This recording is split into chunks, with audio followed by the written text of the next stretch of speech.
Hey guys, so I literally pray to God that He gives me the strength to be able to say what I need to say without crying the whole time.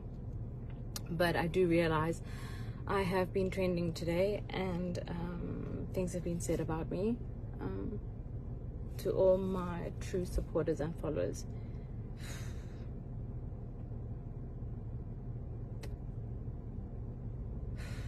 I honestly feel like you guys know the core and the essence of what I am, so I would be doing myself a disservice by not saying something. I think probably what I did wrong in the past is brush all of this under the carpet and not say anything, just because I don't like drama. I'm a peaceful person. I prefer to focus on my own things, but I'm different. I've grown, and I think I'm a really strong woman, and I believe other women should never ever let another man step on the name you've built, so you've worked so hard to build. So I'd like to address things that were said about me by Mulema Morahanye, Jub on MacG's show, as well as MacG. Okay, so there's three things that I mainly want to address. The first was saying that he smashed me. First of all, Mulema, you raped me.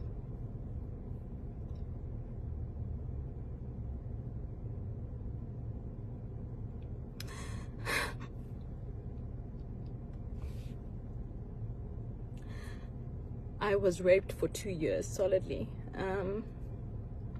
So please don't make it sound like it was a relationship. I was absolutely afraid to leave. Afraid of the power that your mother had in being around you at the time.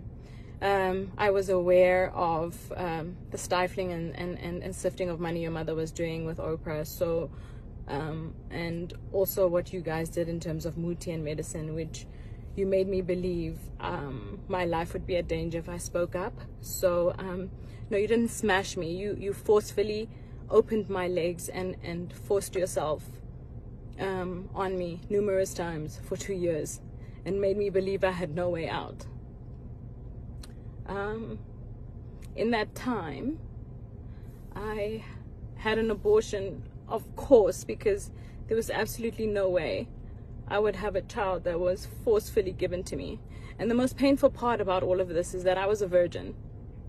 And I told him at the time, I had told Drip that I was a virgin, and I planned to be a virgin until the day I got married.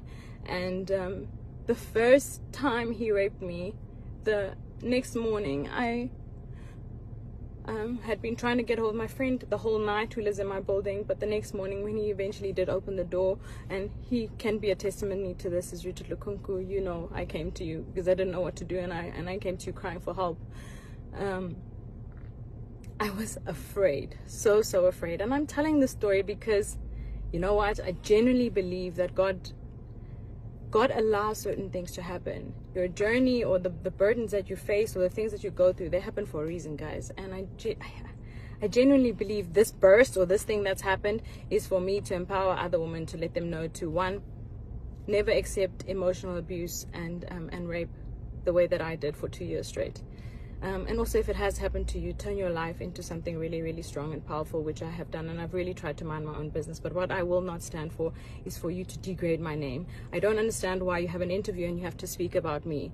You are at such a low point in your life that you should actually be spending your time apologizing for the children that you killed because you were high. Instead, you are trying to bring my name, that I've worked so hard to build the success that I have, okay? The woman that you knew back then, she doesn't exist, okay? I'm no longer afraid. You cannot bring me down, break me apart. Yes, you may have raped me for 2 years solidly. And I want people to know the criminal that you really are. I really wish, you know, that you served a longer jail time, that you were still in prison. You know, just to describe, I've actually never spoken about this. I've never even opened about, I've told my husband in bits and pieces of this time in my life, because I think I actually blocked it out because it was so traumatic to me. But he would do things like wait for there to be people to rape me, because it got boring just to rape me plain and at home. I remember the one time I had my siblings visiting, from school, and he would do it while they were around in the same room so that I wouldn't scream, you know. I want people to know the kind of person that I dealt with. God, this is so not on brand. What the... You know, so I will not allow my name to be dragged in the dirt, and to have some man speak about me like, you're so smooth, you managed to smash me. You didn't smash me, you raped me. You raped me, and I was still a good enough person, and I never ever spoke about it. I focused on my own and carried on with my own life. But what I will not do is let you destroy my name. I wrote a few notes so that I don't forget everything. And the other thing that you said is, I left you because I saw a picture with Kelly. I just want people to know that I left because he tried to kill me. He suffocated me. He literally suffocated me. And I remember that day so vividly. It was like, I prayed to God for the strength to kick him off, which I did. He had locked all the doors. He would lock me in the house sometimes, take my car, monitor my movements. I was in varsity at the time. I would not always be allowed to have my own car. I wouldn't be allowed certain friends.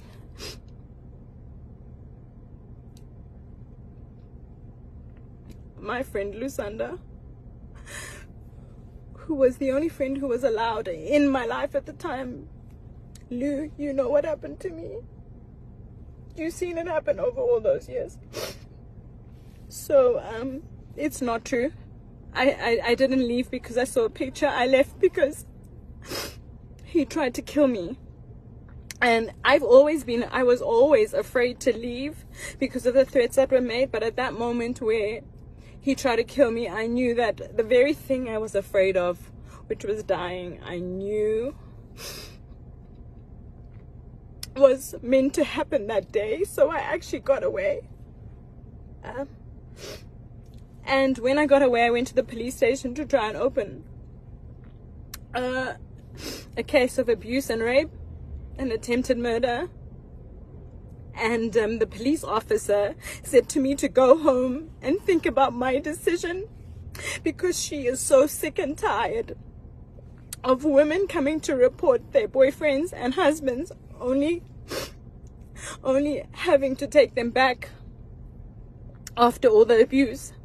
So I just wish I had more information about how to get out and how to deal with rape and what it is that you should do when it happens to you. But in the beginning stages when it happened to me, I would reach out to my friends and they didn't do anything. One of my friends still today calls me and says he regrets not helping me. I mean, the first time it happened, he literally gave me a Christian book to read and we prayed. But that's what I did. So trying to find my strength. Anyway, so that was the real reason I left. I left because my life was in danger, and I tried to open a court case. I tried to open a case against him, and our police system failed me. The lady sent me home because she says that women always go back to gender-based violence. I don't speak about these things publicly, but if you know me and you follow me, you will know that with my skincare business, during Women's Month, we donated money to Future Females to help build homes for gender-based violence for women.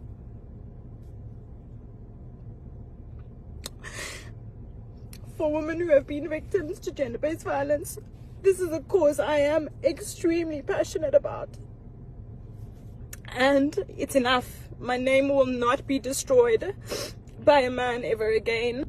The other thing that I would like to address, sorry, my phone cut, is saying that I specifically came to visit Mulemo in prison on some personal visit. All right, so DJ Spoo, actually, I do a lot of charity work. DJ Spoo called me and said, would I be keen to do some charity work? There are some prisoners in the cells who have decided to change their lives around, who have been studying, and they're having a graduation. So I actually went there for a charity event. I had no idea that Molemo was one of the criminals locked up in that very prison. I had no idea he would be there. I had no idea there would be media there. I went there for a charity event, and in fear, I panicked. He asked for a photo. I took the photo and did my best to smile. But I did not go there to visit him.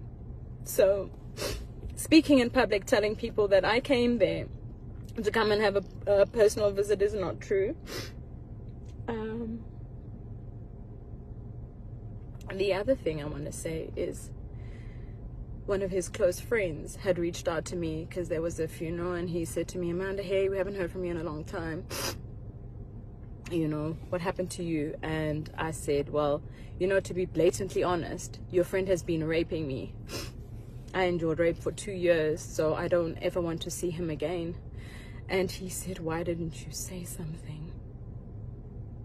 Because we've had so many out-of-court settlements for him doing similar things to different women. So, Mac G, Molemo, Marahanyo, Jub, both of you, for the fact that you, especially Mac G, you find gratification of not verifying facts for your own personal gain and financial standing, when you could potentially be destroying people emotionally, not knowing what they have been through. I urge any woman who have been abused, raped by both Magji or Molemo to come forward. And Kelly Kumala, I just want to say, I believe you. And I think you're an incredible mom. I don't need to know the details because I endured the trauma myself. And I know you probably fought to be alive too. So, you know, any woman who've endured any abuse from Magji, from Molemo Jub, because I genuinely believe that it takes an abuser and someone who condones gender-based violence to have been able to conduct an interview like this and to speak of women in such a manner. It is 2021, guys. It is not okay anymore. Okay, we may have accepted your abuse before. Our parents and grandmothers before us may have accepted it, but this stops here. Okay, I am the example. If there's any of those women who have been abused by these men, I urge you to please DM me, come forward, and we will fight them together, because I'm not afraid anymore. Okay, and evidently they're using my name in their interviews for relevance, because I'm quietly focusing on my career, which is very successful at that. God has been so good and gracious to me. But I also believe that God would have not allowed these things to happen to me if there wasn't a purpose and a reason for it. Okay? So if you've gone through this by these men, please reach out to me and we'll fight them. We have a very big problem of gender-based violence in this country. And I think that the change will only start if we start to speak up. It needs to stop, guys. It's not okay. And you need to know that if you have been a victim of this and this has happened to you, you have not done anything wrong. And it is absolutely okay to stand up for yourself. And it doesn't matter what anybody thinks. And don't worry, my biggest thing was, would people believe me? And that was my biggest thing. And the second thing was, would it affect my work? You know, as a female, I genuinely believe we're always fighting double time against the opportunities that men have. So I didn't want to create any problems for myself. I just wanted to make sure that I was successful at all costs. And although that's what I may have wanted, I realized that putting this, I literally stored this under a rug and I hoped that I would forget about it, but I never dealt with it. And listening to a podcast like that, having it played back to me, I cannot believe that somebody would fabricate that amount of lies. Molemo, I don't know obviously I know why. This is for clout. Here's my attention. You wanted my attention, you got it. But this time you're getting my attention, and I'm fighting for every single person who has been abused, harassed, and raped. It stops here. It stops now. You no longer have to accept this. And MacG, you will no longer use a female's name for your financial gain. Your publicity of your podcast is not more important than the safety of our women. Okay, the change starts with us. If we don't protect our women, which you two have both done a terrible job at doing, I'm going to change that narrative. Okay, it stops here. It stops now. I'm actually really proud of myself for speaking up about this and telling my story. For years, I was traumatized. I remember literal flashbacks of my younger sister and I literally running away from the house because we were afraid. We were afraid of what would happen to us. And now I'm in such a position where I'm empowered, I'm strong, and I know that God is in control. I'm not afraid of you.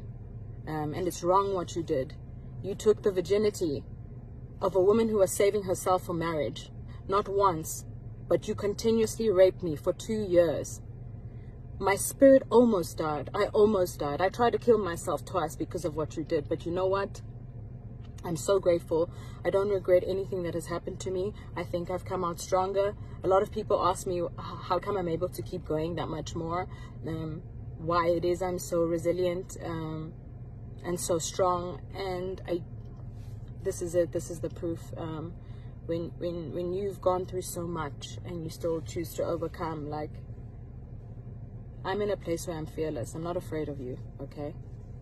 And I will take you up to court legally for defamation of character, both MacG and Troop Troop. It is not okay for you to drag my name in the dirt, that you guys need to be relevant for whatever reasons in your career, okay? I will meet you in court, and any women who have been harassed, raped, and abused by these two men, I have your back. Kelly, this is including you. If you guys needed just a little bit of more support to fight these people, I got you. It stops here. This is rubbish, okay? The change starts with us, and we are the change. I love you guys so much.